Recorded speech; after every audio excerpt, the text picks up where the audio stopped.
Cedar Point fans, do not come at me in the comments. This is just my personal opinion. This park has some amazing rides, but not everything hits the mark. So let's go through them and figure out what should be kept and what should be scrapped. Let's start with the big hitter, shall we, and one of the newest coasters there, and that is Top Thrill 2. Now, I never experienced this as Top Thrill Dragster, the original Intamin hydraulic launch coaster, but I have experienced Top Thrill 2.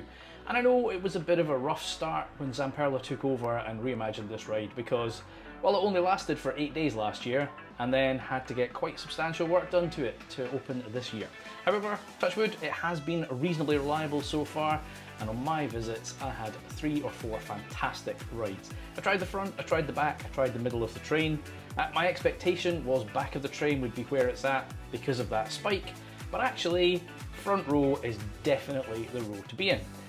Although keep your mouth closed because this park has a lot of bugs. Nonetheless, I'm going to start strong, put this one in the heat pile. At the other end of the spectrum, there's a little wooden coaster, known as Blue Streak. Now, it's obviously quite a bit older than Top Thrill 2, and you know, there's definitely an expectation with a wooden coaster and a coaster of that age that it'll have a little bit of a bit of character, shall we say, a little bit rough. And it definitely did have that. It's like a sort of family coaster, sort of kiddie family, that kind of level. It's definitely not a kind of more intense wooden coaster.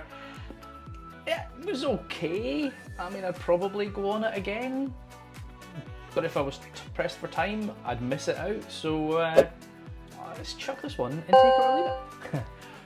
The park it's got a multitude of rides from various different eras, and there's a couple here from a ride manufacturer that is long gone, and that is Aerodynamics. Now, there are loads of fans of Aerodynamics who just cannot hear anything bad said about the company, and there are some rides that I agree with and there are some that I don't.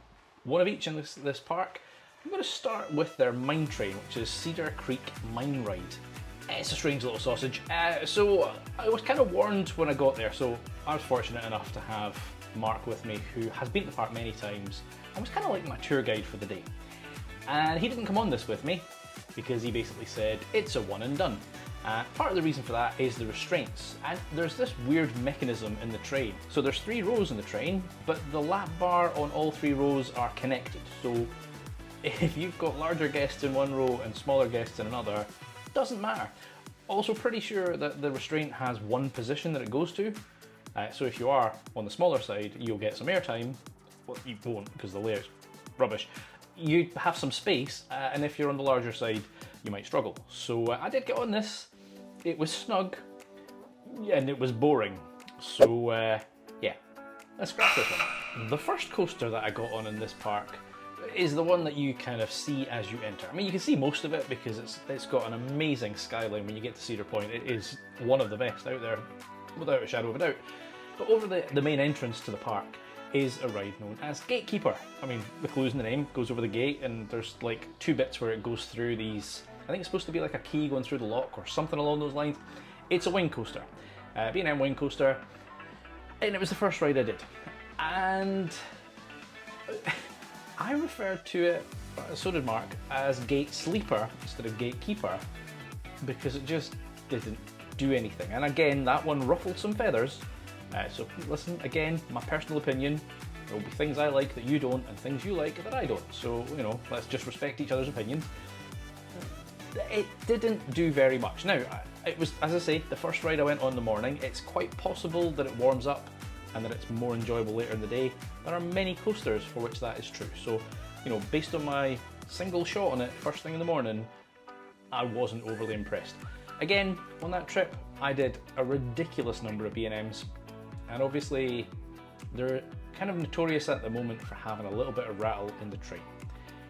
Not uncomfortable rattle, I've said this in so many videos, it's not like it's painful, and the chances are the general public probably don't even notice, but as an enthusiast, you can see these trains rattle a little bit, and I definitely experienced that on this ride. So whilst I'm not going to get rid of it because I think it is quite iconic the way it goes over the entrance, I'm not in a massive rush to get back on it. I will try it again. I do plan to go back out to the park, but yeah, I'm going to chuck this one and take it or leave it. Another ride of an older generation that I was kind of pleasantly surprised by was Gemini. Now, it is a dueling coaster, I think this one's also aerodynamics, and it's a hybrid coaster, which I didn't think hybrids existed that far back, because this was the late 70s, early 80s that this ride came about.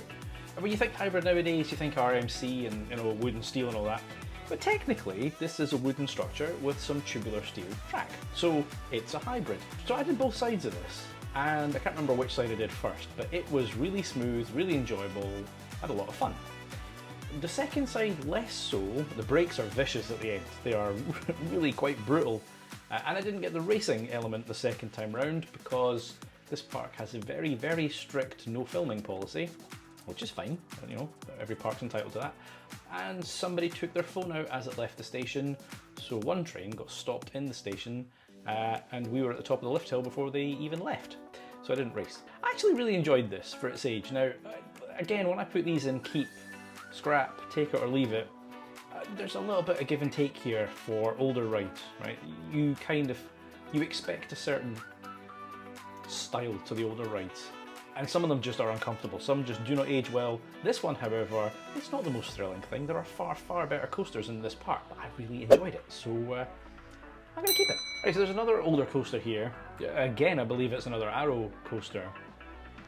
Iron Dragon. Now, this is their suspended coaster, and I was kind of looking forward to this because the other example I can think of here in the UK is Vampire at Chessington. Now, it's had modern trains put on it. I want to say it's Vekoma trains now. It's definitely not the original Arrow swinging trains. This still has those original Arrow swinging trains. So I was like, this will be kind of cool.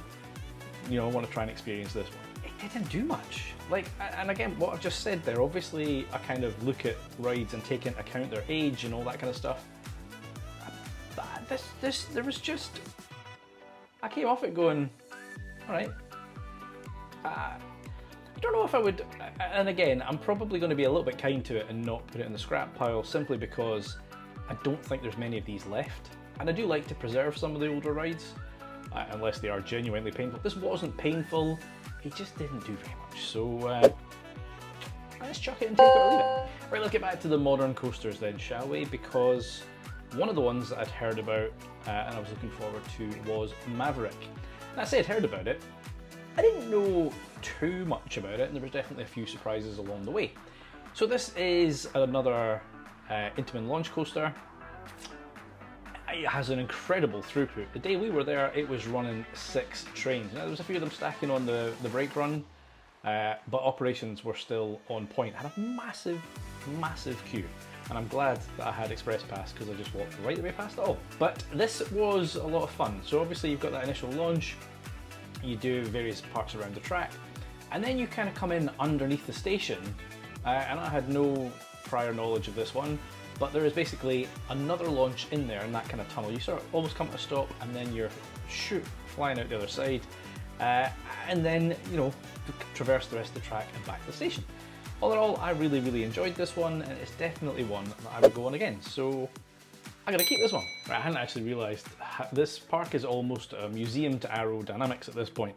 There's another one here, and I know there's still more to come, and that is Corkscrew, which it's not very imaginatively named. There were a few of these. There was Corkscrew at Alton Towers, which was the same sort of deal. And I kind of wanted to get on this because although I have experienced Corkscrew in my youth, I don't remember it. It was before I was like a proper enthusiast, and if I didn't have a picture of me on Corkscrew at Towers, I wouldn't even know that I'd been on it.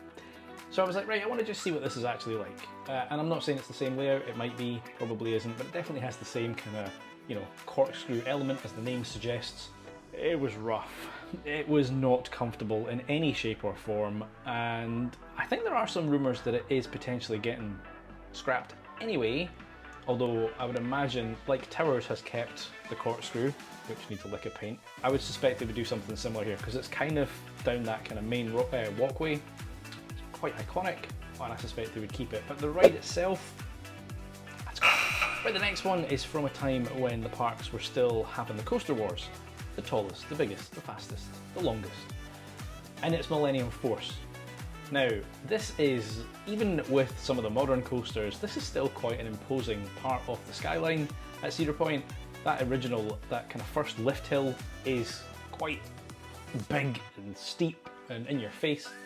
And I enjoyed this ride. I got on it in the early access because I stayed on site. It didn't seem on the day I was there to be having the best throughput. It was running multiple trains. I do suspect it runs more than it had on when I was there. Pretty sure it was only running 2. I think I've seen videos of it running 3 and maybe even there's a 4th, I don't know. But it was good. It was, I mean, that first drop is quite something.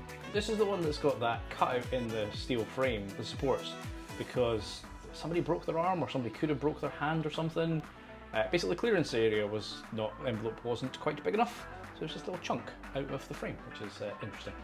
But nonetheless, it's a good coaster, very, very forceful, lots of speed, just enjoyable. So I'm going to keep it. Right, when I was there, my focus was purely on the credits. I genuinely didn't think I was going to get all the credits, and I was fortunate enough to do so. As you'll find out shortly, I was there for the preview of Sirens Curse, so including their latest coaster. But that means there's a lot of flat rides that I skipped over. And certainly on my return visit, I will take time to do more of the park. Because one of the things that I noticed on the website is that they have a monster ride. And it looks very similar, if not identical, to the one we used to have in Blackpool when I was a kid. So can't rate it because I didn't experience it, but I like that they've got one. The next one, now as I said, when I was there, my focus was on credits. And I used coastercount.com, said this in other videos before, and there are some questionable credits, right? There are some that people go, that is not a coaster, that is not a credit, but I am one for, I'm a completionist. If there's a tick box there, I will tick it. This next one was down as a credit, and it's a roller disco, which I always find weird because on Coaster Count there are some roller discos that are credits and some that are not, and I can't quite work out the difference or if it's completely random. But this one is called Pipe Scream, and it was a little bit different to what I expected, because typically when you think of the roller disco, it's the kind of round gondola with all the seats facing outwards. This was a rectangular gondola with the seats facing inwards, and that gondola rotated, which made it a kind of a different variation on a theme. So it wasn't as bad as the roller discos, which you know I do not like, but I did it just for the credit. But this one, made it slightly different, so I'll put it in take it or leave it. Another one of those flats that I missed out on, again, purely because of time, was Power Tower, which is their shot and drop towers. Basically, it's the SNS towers that are there. They look pretty tall, or at least they did until Top Thrill 2 kind of went past it. And when you're on the back spike of Top Thrill 2, you can just kind of look across and see the gondolas. So yeah, don't know what it's like, didn't experience it. Obviously, I've done a number of shot towers now, and some of them are more forceful than others, so I'm keen to experience this one on my next trip if it's still there. Right, so getting back to the larger coasters then. Listen, it was the end of my trip. I was exhausted, it was hot, I may have been a little bit grumpy on that visit, but I wasn't particularly complimentary to any of the B&M coasters. The one that I was probably the most complimentary to is this next one, and that is Raptor, their B&M invert. It was not bad. It was reasonably enjoyable. I did get my ears boxed, and I did say in that, I think I left my shades on, with the strap obviously, and it was basically just banging my ears, which was not pleasant. But nonetheless, it wasn't too bad. Like, apart from that, I think if I wasn't wearing the shades, it probably would have been okay. And it was reasonably forceful, semi-decent layout. So yeah, of the B&Ms that are there, this one was probably my favourite, and I'll put it in take it or leave it. The next B&M though, yeah, not so much. So I don't know what it is, and I've said this in other videos as well. Me and floorless coasters, or floorless B&Ms, we don't seem to have a great relationship. I suspect it is just my size and shape. As I've said in many videos before, I'm a bit of a short arse, I'm only 5'6", and that basically means that my head is right in the middle of those restraints. So I got another boxing lesson on this, and that is Rougarou, or as Mark called it, Rougarou. Not my cup of tea. I believe this used to be a standing coaster. Is it called Mantis? Correct me if I'm wrong in the comments. And then it was converted to the floorless coaster later on. And I don't know if that's part of the problem. Like, the ride was obviously designed with one train type and position in mind, and then you fit it with a different train, which will obviously traverse the track. But the forces that you feel and the way that you kind of go through that course will be different depending on your position. So I don't know if this was more pleasant as a stand-up coaster. And I say that because stand-up coasters typically are horrific. So anyway, as this one stands, I'm gonna scrap it. Halfway through the video, and if you are hanging on like you would on Steel Vengeance, make sure you hit that like button. And also subscribe so you don't miss the next one. As I said earlier, I was fortunate enough to time my trip perfectly. It was booked well in advance, and it turned out to be the day they had a charity preview of Sirens Curse. And I think I lucked out in two ways for this one, because everybody that's watched the video has said, I've never seen Cedar Point so quiet. And I think that was partly because people were holding off for the Saturday, because I was there on the Thursday, because that was when Sirens Curse opened to the public. So I suspect a lot of people kind of stayed back a couple of days waiting to kind of experience Sirens Curse, and that allowed me to have a quieter day in the park. But I did get to experience Sirens Curse 3, maybe 4 times. Front row, back row, and somewhere towards the back. Very different experiences depending on where you sit. That back row is definitely where you want to be, like, because you obviously get lifted right up on that tilt and you are pretty high. I mean, I said this in the video as well, right? Relative to everything around it in Cedar Point, Sirens Curse looks tiny. You put that in any other park, it would be massive, right? It's just dwarfed by some giants in that park. But you still feel it on that back row. It is a lot of fun. The front's good because you can see off the edge and you can see that there's no track, right? I mean, you can kind of see that from the other rows as well, but like, you're literally staring there and going, oh my god, there's nothing. And you put a lot of faith in that. Now, it is silky, silky smooth. Like, after that drop, the whole audio package, the lighting package, it is so smooth. It was definitely not what I was expecting. I got there, I mean, I was obviously going on it because I'd paid to go on this, and I was a little nervous about it because I've never experienced something like that before. Thoroughly enjoyed it. The rest of the ride after that drop was just brilliant. Wasn't a huge fan of the lockers. I get it. I know everyone said it in the comments. You know, they've chosen to put this ride over a walkway. Like, the tilt is right at the path, and the actual queue line interweaves through the ride layout itself as well, right? So you've got two options in that scenario. One is you cover the place in nets, and I don't like the look of that, or you basically make sure nobody's got anything in their pocket. So they do have to have these lockers. The night I was there, they were having a load of teething problems and they were just driving everyone nuts. But I really enjoyed the actual ride itself. It was a lot of fun. I have seen it's had a few breakdowns on that lift, or on that tilt I should say. That would be kind of terrifying. But my experience of it personally, I thoroughly enjoyed it. Not sure it makes it in my top 10. Top Thrill 2 definitely does, but I thoroughly enjoyed it. Definitely getting kept. Right, so going back to the older coasters, and yet another aerodynamics coaster. There's one here that I was kind of looking forward to, or curious about, is probably the better way of putting it, because we've got the big one in Blackpool, right? And I mean, I've seen the footage of Jeffrey Thompson saying, you know, he went out to Cedar Point and he experienced Magnum XL-200. I said, we must have one of these, but if it's in Blackpool, we'll make it bigger. Now, this was the first coaster over 200 feet, right? So it was quite an iconic coaster, and I don't understand how we get the second version and it is worse than the original. Somebody said to me it's because here in the UK we couldn't bend the steel kind of enough. So like the hills over there, the airtime hills, are really quite pointy. And it's hilarious. Like, I went on row 3, the magic row, and you come flying out your seat. It's good fun, load of fun. And I went on it in the morning because I think the trim brake kicks in, I don't know if it's when it hits a certain speed or it's around 10:30 or something. Like, the first bit of the morning, you've got no trim brake. Later in the day you do, and it's noticeable, right? Having done both, you can tell when the trim brake is on. But the second shot I had on it was in the back row.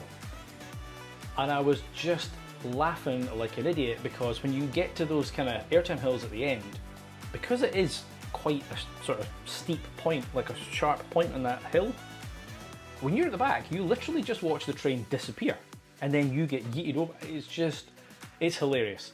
And like everybody else who has experienced a big one and not Magnum XL, I was like, can it be that different, right? Surely. No, it can. Trust me, it can. And off the arrows that we've gone through, and a number of the arrows I've experienced, this is definitely one that needs kept and preserved for as long as possible, because it is important that it was the first 200-foot coaster, and it's still a lot of fun to this day. There's another flat ride here that I noticed on the website, but didn't notice in person. Again, I wasn't focused on everything, is Skyhawk, which is their screaming swing. And as you probably know from other videos, I enjoy screaming swings, so this one is on my to-do list. If you've done it, let me know if it's one of the better ones. Right, this one's not going to be popular. This is not going to be popular, because I know for a lot of people this is probably the best coaster in the world. And again, it's opinion, right? We all have a different one. I am no more right than you, and you're no more right than me. We just have different opinions. Steel Vengeance, or Steve as some people call it. It's an RMC, and I have very much got a love-hate relationship with RMC. I want to love them. More often than not, I hate them. Again, all down to size and shape. Those restraints in me just are not the biggest fans. There are some exceptions. There are some RMCs I really enjoy, and Iron Gwazi is one of them. Now, I'd kind of been prepped in advance from a few people that I might like the first half of Steel Vengeance, but not so much the second half. And the reason that that was said to me is because it's typically the kind of violent airtime that I find uncomfortable. The kind of throwing you all over the shop and inversions and, you know, holding you upside down, love it, absolutely brilliant. So the first half of it, definitely right up my street, thoroughly enjoyed it. The second half, it wasn't as bad as I expected it to be. Definitely not the worst RMC I've experienced. It is a good coaster, right? There's no denying that.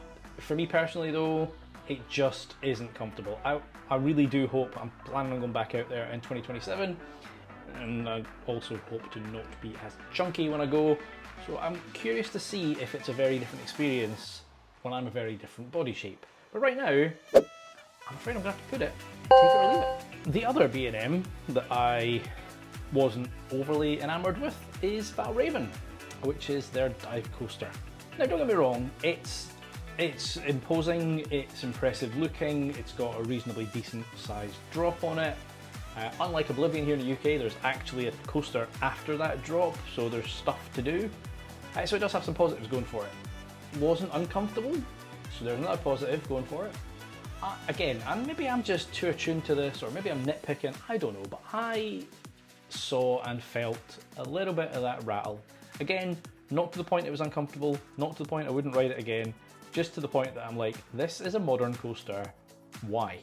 You know, and there's loads of theories on why B&M are going through this right now. You know, certain people that were kind of key in the organisation have left, or the cost of steel and they're having to reduce their tolerances. I don't know what it is, but there's undeniably something less elite with B&M coasters now than there was 10, 15, 20 years ago. I would do this again, because it wasn't bad, but I didn't come off it going, oh my god, that's amazing, get me back on it. So I am going to chuck this one and take it or leave it. Right, so the park has got a couple of kids creds, and one of them you can get on, one of them you can only get on if you've got a kid. So I got on one of them, I didn't get on the other one. The one I did get on was Woodstock Express. And I say I got on it, I just got on it because the seatbelts are quite tight. And again, got a bit of chunk around the middle. So I did get on it, but you know, and it was just a kid's crowd. There was nothing to this. I wasn't expecting it to be fun or enjoyable or forceful or any of that sort of stuff. It was just a completion exercise. I want to tick that little box. But that said though, as I've always said, I do appreciate coasters for children because it brings the next generation along. So it's not for me, I'm still going to keep it. There's another flat ride. I feel like I was going around with my eyes closed or I was so fixated on the coasters that I just was walking past things and not really paying enough attention. Because there's a wave swinger there called Wave Swinger, and I didn't do it. And I usually do the wave swingers. So another one for me to do in 2027, if it's still there. Let me know if it's a good one. There is a Wild Mouse. Again, imaginatively called Wild Mouse. I didn't realise who the manufacturer was at the time because it's a little bit quirky, in that there's quite a bit of banking on this that you don't typically see in a wild mouse. Like, often it is very much flat and you're just sort of, you know, doing that sort of zigzag pattern. This one had some sort of banked areas. Weirdly, it's manufactured by Zamperla, by the way. Weirdly, it didn't spin for me until the ride finished. Yeah, that makes no sense. So, I think it's free spinning. Or it might be, a lot of these ones are kind of locked for the beginning and then they kind of release partway around the track and then you can start free spinning. It didn't really spin. It may have done a little bit of it, but certainly not noticeably spinning until we hit the brake run, and then it just went whee, which seems bonkers. You kind of want to spin on the track and then stop in the brake run. But yeah, it was all right, a little different. Take it or leave it. The last coaster is one that I cannot speak to. As I said earlier, there is one that you need to have a child with. Now, I don't kind of get it. We saw it in a few parks when we were over there. There's this kind of mentality that to get on a kids ride, you need to have a child with you. Sure, don't know why. Like, I don't think I've seen that anywhere in the UK or Europe, other than parks that you completely cannot get in without a child, like the Gulliver's parks here in the UK.